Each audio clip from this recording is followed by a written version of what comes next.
भी और दुखिया रहने को, ये अभिलाषा हम सबकी मेरे भगवान पूरी हो।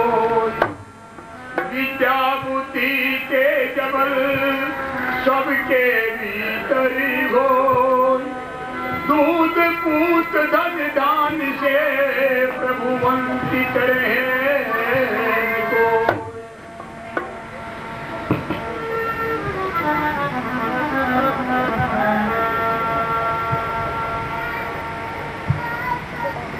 आदरणीय अपने पुरोहित जी और उपदेश मान्य भाई श्री आसाराम जी और संत मंडल, उपस्थित बहनों, भाइयों और बालकों, वास्तव में तो बात ये थी जो मैं तो घट रहा था, बच्चों के बाहर से आने वाले लोगों को समय मिलना चाहिए ज्यादा।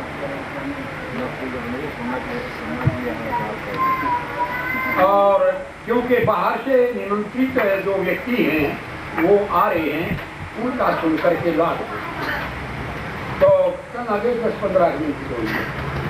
तो मैं आपके सामने बतलाऊं, जैसे अभी वैद्य जी पुरोहित जी कह रहे थे भाई यज्ञ करने चाहिए, अब ये टाइम नहीं रहा, अब ये टाइम आ गया यज्ञ करेंगे, करने चाहिए नहीं, करेंगे यज्ञ। क्योंकि लोग बहुत पढ़े लिखे हो गए, समझदार हो गए, वो नहीं सोचते हैं कि ये खुद करें कि ना करें, थोड़ा सा वो करो। और कई भाई को ऐसा भी होता है, पिछले दिनों एक अधिकारी से पूछा, मगा क्या बात है, मगर तुम यज्ञ करो हो, बोला ना, बताने वालों का 1 रुपया होता है, करने वालों के 4 आने होते हैं, हम बताने वाले, तो इसलिए गड़बड़। हम अब वो टाइम आ गया है कि स्वयं भी करें और करने चाहिए। जिनके घरों में यज्ञ नहीं होता पूर्णमासी तक भी, महीने में, 6 महीने में, वर्ष दिन में, तो वो घर नहीं रह गया। राज्य कौन सा हो, बढ़िया जीवन किसका हो, जो पहले बाद में आया है और पहले चला जाए, इसे फालतू और खोटा कर्म क्या हो। कर्म वही बढ़िया होता है कि जो बाद में आया और बाद में ही जाए, पहले आया वो पहले चला जाए, ये है पवित्र। इसलिए हमें चाहिए, और याद रखो भाई अब तो टाइम है, क्योंकि दुनिया के लोग बहुत भागा दौड़ मचा रहे हैं और ये कह रहे हैं कि भाई आज धर्म का प्रचार, इतने धर्म के प्रचार यहाँ तो फिर भी कम है, शहर में जाइए इतवार वाले दिन सैकड़ों तो बसें खड़ी रहती है। मगर ये क्या है, ये सत्संग हो गया है, मगर मेरी शहर में तो कोई बेईमान होएगा नहीं भाई। क्या बात है, ये सत्संग इतने हो रहे हैं, इतने धार्मिक संस्थाएं हैं और सुधार नहीं हो रहा, बात क्या है, कोई कारण है। इसलिए भाई सोचो। और मैं तो ये कहता चलो, आज धर्म की जितनी राजनीति में घोटाले हो रहे, इतने ही धार्मिक मामलों में घोटाले, धार्मिक मामले कम नहीं रहे हैं घोटालों। और आपने पढ़े भी है बयान, ये बहने देखिए, एक लड़की का हमारे पास पत्र आया जो सिरसे में गुरु जी के पास गई थी, गुमनाम पत्र हमने फिर प्रकाशित किया नहीं, वो था उसका फोटो स्टेट करवाया हुआ, मैंने फिर वो सुदेश से दे दिया, वहां लगे थे हमारे तो काम का नहीं, क्योंकि प्रमाण चाहिए। इस प्रकार की बात आ रही है आज गुरुओं के सामने, और बुरा हाल हो रहा है। अरे भवन बन रहे हैं, गमन हो रहा है, उत्थान जाए पतन हो रहा है, हजारों है गुरु जी के संग में ये चेली, अच्छा ये इंद्रिय दमन हो रहा है, ये हालत है। और फिर ऊपर देखें कहां तक बताएं, तो मैं तो यूं सोचूं भाई लामना लाग रहा है यात्रा, बे हमने तो यूं भी नहीं दे रहा, हमारी यात्रा खत्म कैसे हो, एक्सीडेंट में होगी, वैसे होगी, कोई और करेगा, कोई पता नहीं, और कहां से आए ये भी पता नहीं, कहां जाएंगे ये भी ध्यान करते हैं। इसलिए सोचो, अच्छे कर्म करो। देखो वैदिक सिद्धांतों में मेरिट मिलती है कब, जबकि हमारे आचरण में अच्छाई हो। आचरण के आधार पर मेरिट मिलेगी। लोगों सुन लो, वैदिक सिद्धांत के अनुसार और कोई नहीं मिलेगा। इसलिए मैं तो एक गीत उन्होंने लिखा था, कंवर सुखलाल जी, और मनुष्य बहुत थोड़ी जिंदगी है, थोड़ी जिंदगी है और ये 4 भाग हैं इस जिंदगी के। क्योंकि दंत कथा एक किसी साधु ने कही थी, 25 वर्ष मानस के रह गए इस योनि के और बाकी सब बांट दिए। इतने में कहने लगा भाई बाद महाराज ने कम मत छोकता कोई लगता, हम कई बार पूछे वगैरह सत्संग करवा लो, बोला जी छोकता है कोई। तो वो गया, कहने लगा महाराज मेरे लिए बोला 25 वर्ष। बोला गलत बात है, 25 में मेरा क्या काम चला? बोला फिर अकौर दो, वही खड़े रहा कुत्ता, बैल बैल खड़े रहा, कहना 25 वर्ष मेरे दे दो, मैं पिटूंगा आगे जिंदगी की। वो भाई बतेरे 50 ना भी थोड़े हैं। फिर कुत्ता कह रहा था, बोला जी 25 मेरे दे दो। 75 के बतेरे? उन्होंने कहा ना जी थोड़े हैं। उल्लू बैठा था जड़ में, बोला 25 मेरे दे दो। तो भाई 25 वर्ष तो हैं अपने निजी जो हम जिनमें खेल कूद में गुजार लेते हैं, और 25 वर्ष है हमारे बैल के दिए हुए हम दिन रात कमाते हैं, और रात में भी दिन में भी कोई भी टाइम नहीं मिलता भगवान का नाम धन्यवाद करने का। वो है बैल के। और 25 वर्ष फिर आके आ जाते हैं कुत्ते के उदाहरण ले रखे हैं। फिर तो भौंकता रहता है, वाह वाह करता रहे, कोई सुनाई नहीं करता। पोता पोती दोरे को निकल जाए, बेटा बेटी कुछ भेजा हो, न्यू इशारा करता हाथ का, क्यों सुने नहीं। और फिर 25 वर्ष है भाई उल्लू के, 75 से 100। और उल्लू जो बैठा रहे ना न्यू आज काटे, तो फिर तो न्यू बैठना पड़ेगा। याद रखना, वहां मुहूर्त नहीं देखा जाएगा जब चलेगा इस दुनिया से।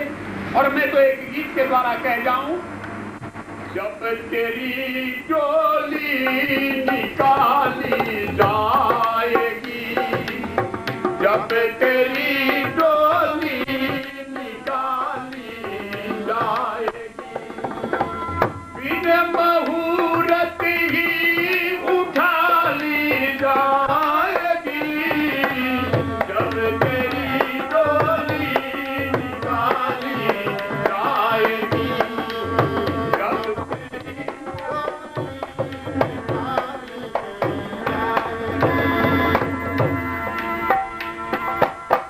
उन आदिमों से कहो जो बोल कर, उन हकीमों से कहो जो बोल कर, काम करते फिर किताबें खोल कर,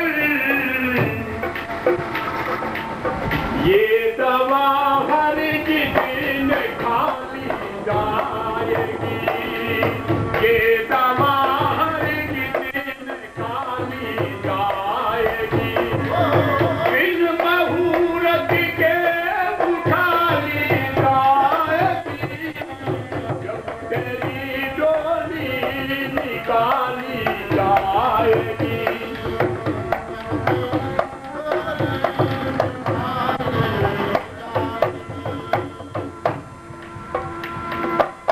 गुलशन पर बैठी हो बुलबुल हो निसार, गुलशन पर बैठी हो बुलबुल हो निसार, बैठी नाचे जा रही हो खबरदार, हमारे कर गोली गिरानी जाएगी, हमारे कर गोली गिरानी जाएगी, जब तेरी डोली निकाली जाएगी,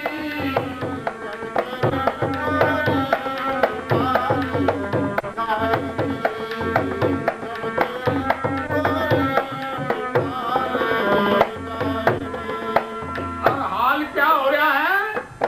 एक उदाहरण दिया करता हूं। एक बार मकौड़िया की प्रतियोगिता होगी, हमारी हालत क्या है? ऋषि ने लिखा, अब केवल अपनी उन्नति में उन्नति ना समझो, दूसरों की उन्नति में उन्नति समझो, सबकी उन्नति में अपनी उन्नति समझो। पर हमारी हालत मकौड़िया की प्रतियोगिता होगी 6 देशों, अमेरिका, चीन, ब्रिटानिया और वो आपके जर्मन और जापान और भारत। तो और सारे मकौड़े अपने अपने रोक के लाए, जो डब्बे में उस पर डब्बा ढकरा क्या, सब ने ढकरा के दिया, और भारतीय डब्बा खुला था।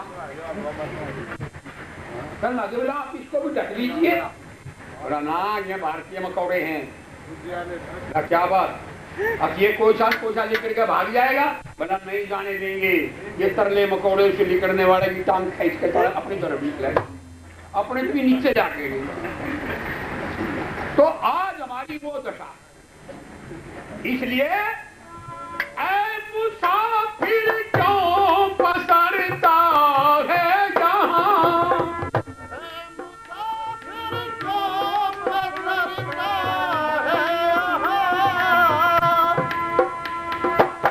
ये किराए का मिला तुझको मकान, कोठरी खाली कराली जाएगी, कोठरी खाली कराली जाएगी, सूरत की उठाली जाएगी, तेरी डोली निकाली जाएगी, तेरी डोली निकाली। परिवार में एक आदमी हो जो जिसकी चाल है, और राज्य में एक आदमी हो जिसकी प्रधानता हो, और भाई गांव में एक आदमी हो जिसकी प्रधानता हो, तो गाड़ा चलेगा। समाज में भी एक आदमी हो जिसकी चलती हो प्रधानता हो, वो गाड़ा चलेगा। जो न्यारे न्यारे चलेंगे, धर्म एक, सबका धर्म एक है। यह तो अविद्या ऋषि सिद्धि स धर्म, जिन कामों के करने से ये लोग परलोक सिद्ध हो जाएं, सुखी हो जाएं, उसको धर्म कहते हैं। पर यहाँ तो पता नहीं कितने न्यारे न्यारे राजनीतिक लोग भी क्या सब धर्मों को खुशी करना चाहते हैं ना, धर्म तो एक है तो है। बरादरीवाद एक मनुष्य की जाति है, वेद भी पहचान ला अपनी बरादरी, और हम छुआछूत, ये फलाना है, चाहे कितना ही तपस्वी हो उसको उसी रूप में देखा जाएगा, क्योंकि पिछले दिनों हमारे साथ बीती। अब कल आगे कुछ चुनाव था, बोला भाई ये तो यो आदमी को मारी वोट दे। उन पागलों ने मैं अपने गजों से मार लिया। अब ये तो बरादरीवाद के आधार पर वोट देगा। अरे बौड़े, जो अच्छा आदमी हो कोई भी है, अब मनुष्य की जाति एक है भाई, इसमें न्यारी न्यारी बरादरी नहीं होती। अरे एक आदमी, कितना बुरा हाल, ऐसी बहादुर कौम जो वाल्मीकियों की हमारे अंदर हिंदुओं में, और वही बोले ये तो दूर हट जावा, तुम नहीं मिल सकता, मिलाएंगे नहीं हम तुम्हें। मुंबई में 2 बस्तियां हैं वाल्मीकियों की, और वहां एक मस्जिद है वाल्मीकियों की मस्जिद के मैं बीच में, और औरों में गौ सजा के जाए। वाल्मीकिया ने के काम कराया, वो सूर बांट दिए 4-5 मस्जिद में रोज के गौ छुटवाने के मारे सूर बाढ़े, और मियाँ जी का लगे डाटी को बात फिर कर तो भैया अपवित्र कर दी मस्जिद। ये तो तोबा मुश्किल होगी। अब पुलिस में गए, बोला जी इन्होंने हमारी मस्जिद को नापाक कर दिया। बोला क्यों कराया भाई, कि हमारी गऊ को सजा करके जा रही। ऐसी बहादुर कौन, और उसको टाल जाएगी। इसलिए भाई हमारी कमियां हुई है ये, जब तक ये जात पात का जहर रहेगा, आर्य समाज की स्थापना 3 बातों के लिए करी थी ऋषिदानंद जी, अन्याय, अविद्या, अभाव, इन तीनों की परिस्थिति बात जब तक नहीं सुधारी जाएगी, अन्याय क्षत्रिय मिटाएंगे, अभाव वैश्य मिटाएंगे, और भाई अविद्या ब्राह्मण मिटाएंगे, तब तक ये वर्ण आश्रम मर्यादा नहीं होगी, तब तक हम सुखी नहीं हो सकते। कितने यत्न कर लें, आओ हम ऋषि के पीछे चलें, तभी हमारा कल्याण होगा। अब क्योंकि मैं तो चाहता हूँ आदरणीय महाशय आसाराम जी, अपने अग्निहोत्री जी, और भी कई साधु आए हुए हैं, बाहर से आने वालों के सुने। मैं तो यहाँ कई बार करता रहता।